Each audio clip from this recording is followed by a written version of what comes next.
I know you follow Patrick Bet-David, and one of the books that Of course, PBD, legend. By the way, he was the guy who actually inspired me to get into podcasting and storytelling and content creation. Right? So it was really inspiring seeing you that, you also is a guy that you follow. And I'm a big fan of Patrick.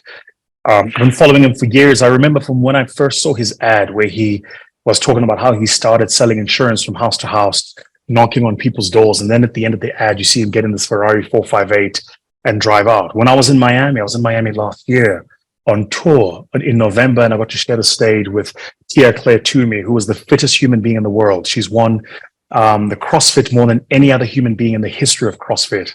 And I shared the stage with Michael Phelps, who was the greatest Olympic athlete of all time. This guy has won more gold medals than any other Olympic athlete, right? So when I was in Miami on tour working with these guys, and I actually, I was like, I need to go see where Patrick's house is, because I know he'd bought a house, right? And so the guy who was taking us around, it took us and he was like, that's his house. And I was like, 2 years, 3 years, we're coming, we're going to be there. So I'm a huge fan of Patrick, and I like Patrick in the sense that I like the way he thinks, I like the way that he moves, but I like the fact that he's not apologetic about how he sees the world. And in today's world of wokeness and cancel culture, a lot of people are too afraid to be honest about how they see the world. And Patrick is like, look, this is the way that I see the world. Capitalism works. If you want to make money, you want to be in a capitalist society. End of story. Yeah, he also said, if you want the 4-hour work week, well, this is the wrong place for you. 100%. And I'm by the way, I share that. I share that. I yesterday was Sunday. I was here at the office. I had a meeting with one of our new investors and something that we're doing. And then I had a meeting with our lawyers. I was at the office on a Sunday. I took 2-3 hours. I came into the office, did some work and left. And I'm at the stage where I don't have to do that, but I want to do it. This is important. So let me just say this to you very quickly. This is important.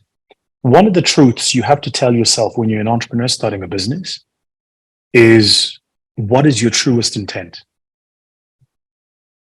There are some people for whom their truest intent is simply to make a living, pay for their kids' school fees, pay for their medical insurance, drive a decent car, live in a nice middle-class home, and afford themselves. And that's okay. There are some people for whom their truest intent is building a small business or a medium-sized business that they can leave to their kids when they pass away. That's okay too. Then there are those of us who are trying to take over the world. And that's okay too.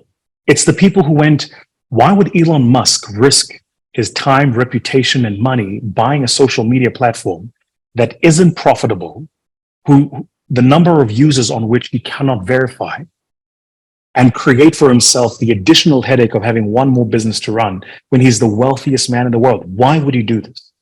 He does it because that's who he is. And I think when you make the decision to become an entrepreneur, the most important decision is not making a decision to become an entrepreneur. It's making the decision to know what kind of entrepreneur you are. Are you the hyperscale, hyper growth, go really, really quickly and conquer as much market share as possible?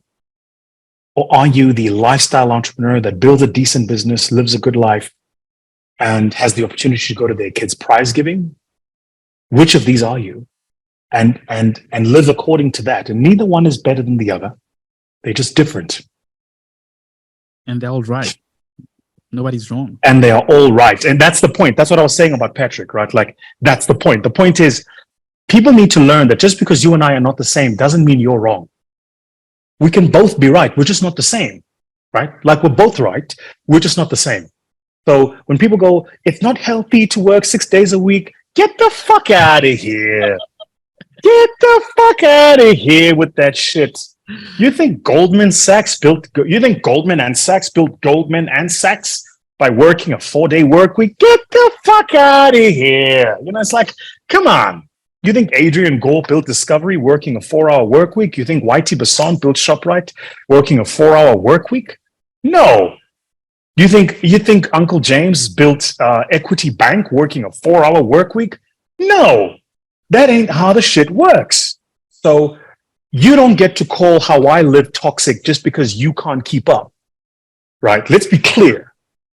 If I play NFL or NBA and you don't play at that league, you can't go, it's competitive, it's toxic. No, it's not. It's the level at which I compete.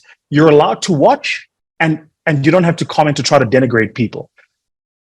And so I think it's important. Like, it's important for us to go, and they have words now, like it's toxic. It's not. It's just a different model of work. And I make no apologies for the fact that across my businesses, I expect that. I expect you to be in an hour before the official start time at work, and I expect you to leave an hour and a half after the official time of work. I expect you to be able to answer your Slack channel on a Saturday for at least 1 or 2 hours a day. I expect it. Now, if you don't want to do it, that's cool. Just don't come here. There are many other places you can go, and I'm sure you'll find a great place, but that's the culture we've built here, because we don't think about our work as labor. We think about it as work. There's a difference. Labor is tenuous, it's strenuous, it's unpleasant.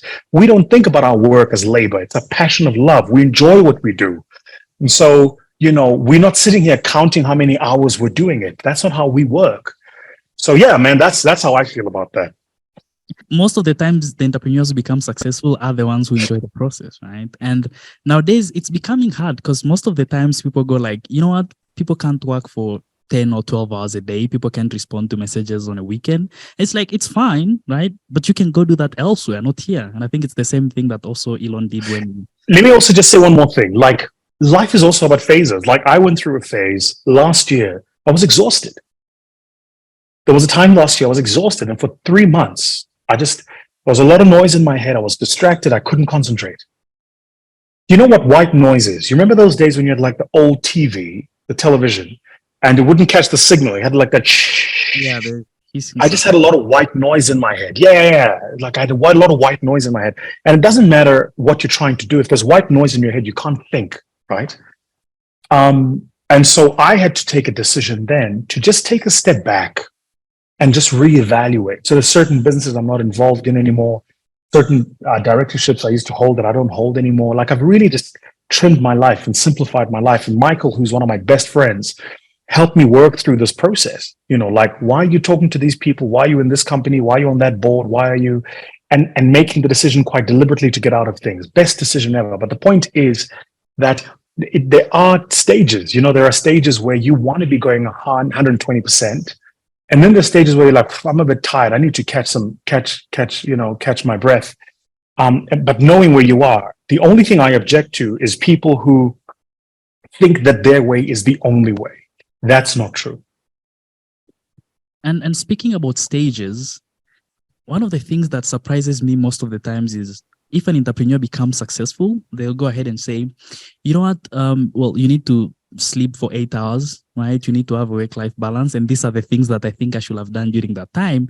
But I think it's bullshit, right? Because I'm like, if you have to go back to that moment, I don't think you'll be getting 8 hours of sleep, right? You'll be grinding. Yeah, absolutely. My model of this is the notorious RBG, Ruth Bader Ginsburg, whose documentary you must watch, by the way. Phenomenal lawyer and then judge in the U.S. Supreme Court. She was really at the forefront of the struggle for women's equality and the recognition of equality under the law. Just an amazing human being. But she said, I was watching an interview of hers, and she said that what she does is she will work ruthlessly for like 5 days a week, have very few hours of sleep, and then for 1 day in the weekend, she just crashes and she's not available at all, right? And so for her, that was the balance. The balance was to throw yourself so intensely into a body of work that you're sleeping 3 or 4 hours a day. But then on the 5th day, you just completely reboot your system and you allow yourself to rebuild up, right? That's similar for me. Like, there's a day in the week for me where it's very difficult even for me to be like, I want to work. I'm just like, nah, my brain can't connect. But on other days in the week, I'm intensely in. So the point is, find what works for you. Stop spending time trying to tell or convince other people that what they're doing is toxic. Just find the thing that works for you. If the 4-hour work week works for you, have at it, right? If working half day for 6 days works for you, as a friend of mine does, have at it. But if working as the way I work, then have at it too. We're all different.